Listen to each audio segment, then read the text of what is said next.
Here we are with another M13 draft, and this pack is very hard to pick because we have Thragtusk and we have Predatory Rampage, and both of them are really strong cards. I mean, Predatory Rampage can lead to blowout situations, very strong, but Thragtusk, especially a foil Thragtusk, he's such a really difficult card to deal with.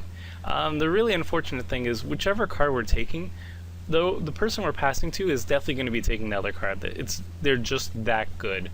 I'm really not sure what I should take here. My gut feeling is to take Predatory Rampage, but I don't know how expensive Thragtusk is. So here I am going to MTGO Traders and checking how much it costs. Oh, look, an article on me. Sweet. Thragtusk. Come on, Thragtusk.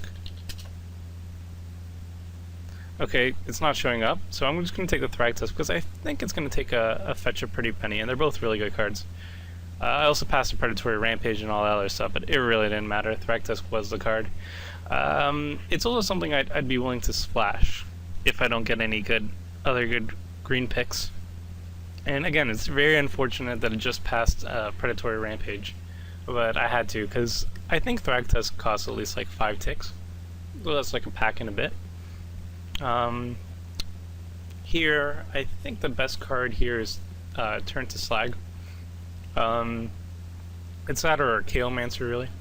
Crimson Muckwader is the best card, I think, in a vacuum, but it does require you to play black and red. And considering I just picked up a Thragtusk, I really want to be running some green, so I don't want to go like tricolor already.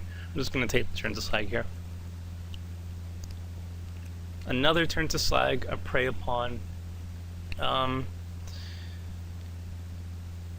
think it's going to be hard to force green now that we passed Predatory Rampage. We're going to have to try anyway because we have a Thragtusk and screw the other guy really. I'm going to take the Prey Upon. I think it's better than Turn to Slag. It's a huge tempo gain, and while it is situational, Turn to Slag is just really expensive and I don't like the double red. So I'm going to take Prey Upon. Okay, we're still being passed some pretty solid green cards. Acidic Slime's a very decent pick. It deals with some annoying enchantments like Pacifism, O-Ring, stuff like that. But overall, just having a 2/2 Death Touch person and putting them down a land or whatever is pretty good. There's also a Lily's Shade and Safe Passage. Those are the only ones I'd be considering otherwise. But Acidic Slime's on color, so I'm going to take that. Duskdale Worm, Timberpack Wolf, Divination, Archaeomancer. Blue might be open. It might be a symbol, a sign that blue is indeed open as a secondary color, but I'm going to take the Timberpack Wolf here. It's that or Duskdale Worm. I like the Duskdale Worm, but I do want some nice 2-drops, and we can pick up more Timberpack Wolves. It gets really good. We don't have any early plays right now. Here it gets a little bit more interesting. We're still being passed some pretty decent blue cards. There's a Giant Scorpion, Eva's Force Mage. I guess Force Mage is the best pick here, especially if we get like a Roaring Primadox or something. Though I do like Chronometon just because he can get big. I think I like the Chronometon a bit more than Eva's Force Mage actually.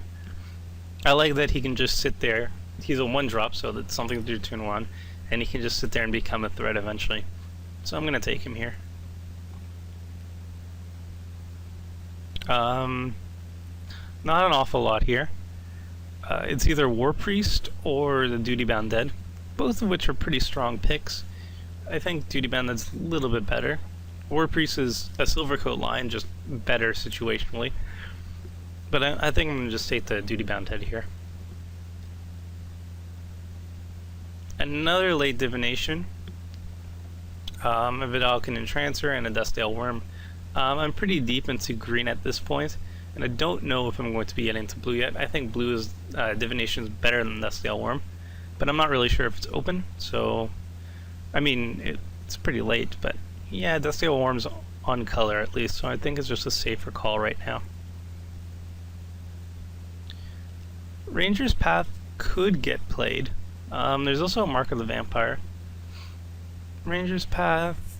It's a 4-drop. Would accelerate into Acidic Slime and Dustale Worm and stuff like that. I mean, Mark of the Vampire is very good. That might be a signifier that black is open. I think I'll take it if we have such big creatures. I think I'm getting a little greedy here, but keeping my options open, I guess.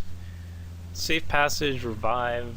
I think Safe Passage is a better pick, but we don't have any white yet. So I think I'll just take the Revive here. Nothing for us. Take a Negate. More nothing. Safe Passage or Mind Rot. I think I'll just take the Mind Rot here. I like Mind Rot. It's fine.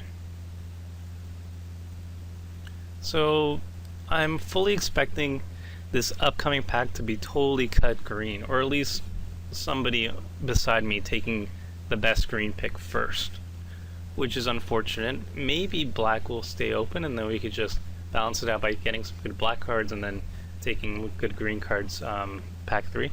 Another Thragtusk? Oh my goodness. Yeah, that's the easiest pick in the world.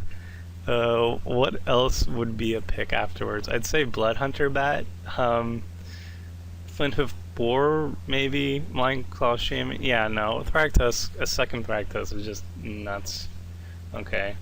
So, yeah, I totally would. Ooh, Odric, Sentinel Spider. I think Odric's the best pick. I don't think we're going into white though, so alas, I'm not going to take him. I think Sentinel Spider is just the strongest overall, most consistent choice, I think. This pack's also pretty nuts. Well, the guy who opened Odric clearly is not in white. That is some sort of sign. But I'm still going to take the best green card over here, and that is the Sentinel Spider. Otherwise, Mark of the Vampire could have been pretty sweet with us, considering we have such big, beefy creatures. Welkin Turn, Windrake, Augur Bolas are all pretty sweet. Johnny Sunstriker is awesome for white heavy decks. But yeah, I'm going to take the Spider. We're very 5-drop heavy, that's the only annoying thing. Arbor Elf really helps with that though. I'd even take a late Ranger's Path at this point because I have stuff to ramp to very consistently. But Arbor Elf is a sweet pick here. Again, we're seeing a lot of flow of white and blue, so the white-blue archetype is pretty strong and underdrafted at the moment. I think that's the least drafted colors right now. I don't see a lot of red, I don't see a lot of black, but if we did this over for some reason and we didn't have 2 Thragtusks, then I'd go into white-blue.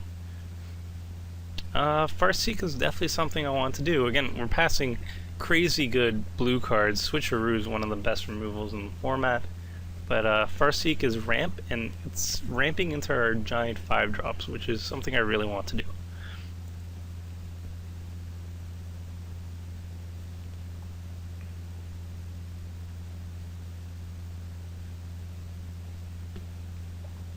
We just need to kind of fill out the curve at this point. We have enough big bombs to win games. We just need a ramp. And with that in mind, I'm going to take another Arbor Elf. Plummet's also okay. 1, 2, 4, if we were going into red, I'd take it, but we're not. So, Arbor Elf is sweet. It is ramp, it's exactly what I wanted. And I think at this point, Ranger's Path is definitely playable. We need to hit our higher costing cards, so I'll take it. Best cards in the pack, just in general, I think, is Rummaging Goblin and Augur Bolas. But I think blue is pretty open, yeah. Because I'm going to take the Ranger's Path here. It's actually useful to us. Centaur Courser, Spike Baloth. I think the Courser is just more overall better than the Baloth, and he fits our curve a little bit better. I mean, they both fit the curve, but I'll take the Courser. I want some early drops to make sure I'm not too far behind once I hit the Thragtusks and stuff like that. The Thragtusk does a really good job of catching you up in those type of situations. Here we have Evolving Wilds, Ravenous Rats. We're pretty heavily invested into green, but I think Ravenous Rats is just something sweet that we can do early. I don't really know if Evolving Wilds is a better pick. I think Ravenous Rats is pretty sweet though. Hopefully we can play it on time. That's the only real thing. Like, we do want Evolving Wilds if we have early black drops. Otherwise, we're going to have to just cut black entirely. Primal Hunt Beast, Titanic Growth. This is a little bit tough because having some combat tricks as green is pretty sweet. Primal Hunt Beast does go well, really well with Mark of the Vampire, so I'm going to take him here. Archaeomancer is the best card in the pack, though, I think. Jeez, and just still blue, huh? I mean, I guess we could go blue instead of black splash, but none of these cards are really worth splashing. I really wish Augur of Bolas was common, because then I would love to play him in Pauper. I think Welkin turn would annoy us the most. I'm just going to take that. And a late Divination. Another Ranger's Path. This one's tough. I think blue's just remarkably open at this point. But Ranger's Path is something we can be doing and using for stuffs. I'll take the Ranger's Path. Blue is so critically underdrafted. I think Divination was actually the right call there. But at this point we're looking at a mono green deck, as long as this last pack turns out alright.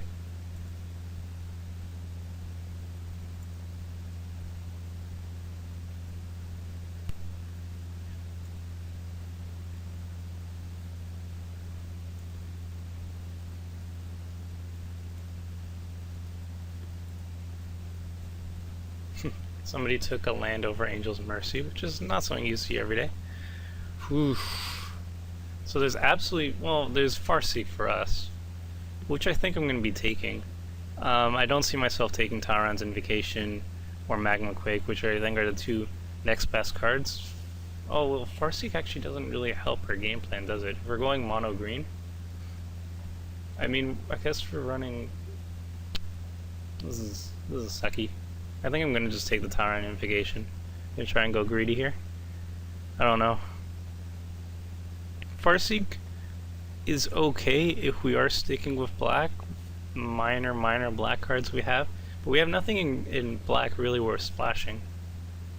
I think I'm going to just take the Tauron's Invocation and see maybe if we want. No. This is tough.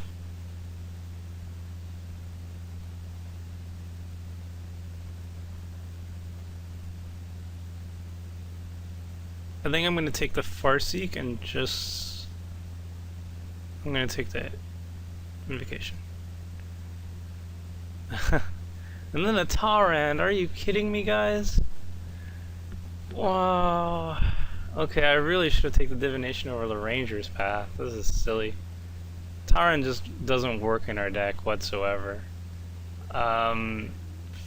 Sentinel Spider is the next best card, I suppose, but... Really, Tauron? Oh, we just took the Invocation too. Let's see how many. We have 1, 2. Sentinel Spider is actually going to be in our deck and actually going to do good things. I don't know about Tauron. I'm going to take the Spider. This is weird. Blue is so underdrafted.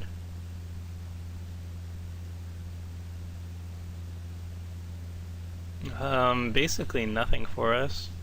Rear and Dry is going to be horrible for us. I think I'm just going to take the Farseek. Yeah. I mean, I'm going to slap in a Swamp at the very least, just to mana ramp. Yeah, this is unfortunate. If I took blue instead of black, I would be in a very good spot right now.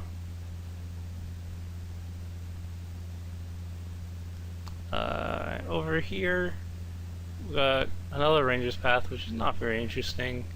Cower and Fear, which is also not very interesting. And Stubble Black,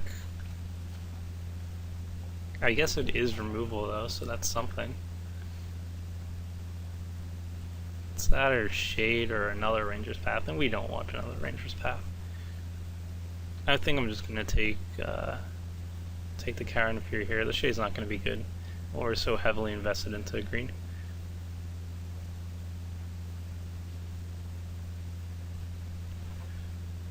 Another divination? Bloodhunter Bat. Huh.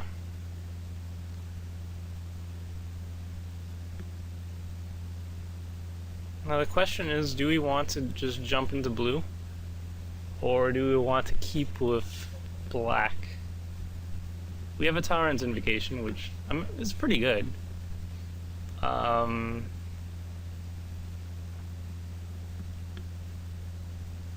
don't think it's good enough though. Like, we still have Mark of the Vampire to splash. And we're probably going to be splashing that. Yeah, I think I'll take the Bloodhunter Bat here. A whole lot of nothing. Green is really being cut by us. Or from us. I think the scariest thing to come across would be the Furnace Whelp. That's a really strong red card. So I'm just going to hate that out.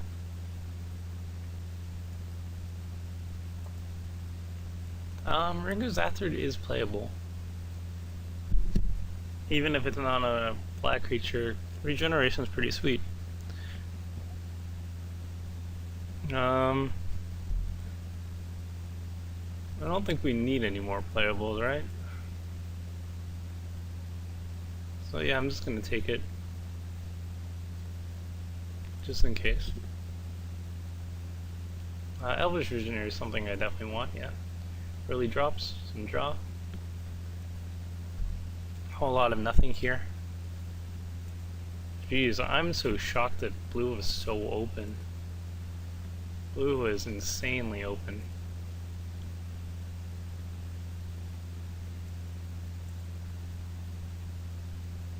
We have a huge lack of 3 drops, unfortunately. But we do have a sick amount of ramp. We have 2 Arbor Elves, 2 Farseeks, some Ranger's Paths, if we get there. Another Ranger Path if we really want it. Sure, I'll just pick it up for the sake of it.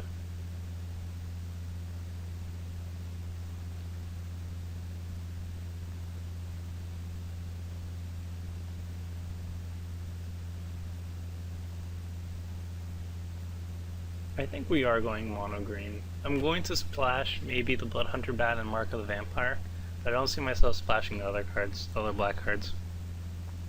So I'm going to have 2 swamps, and I'm going to rely on Farseeks to find them.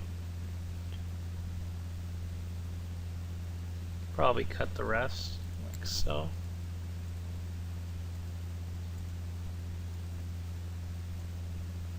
Still have 1 card to cut, huh? I guess Revive is kind of not the best. Shiny.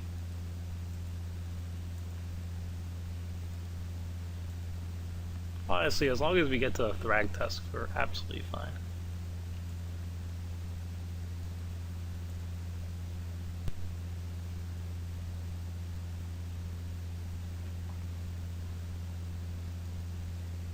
Oh yeah, we're cutting a Ranger's Path, definitely. Okay, so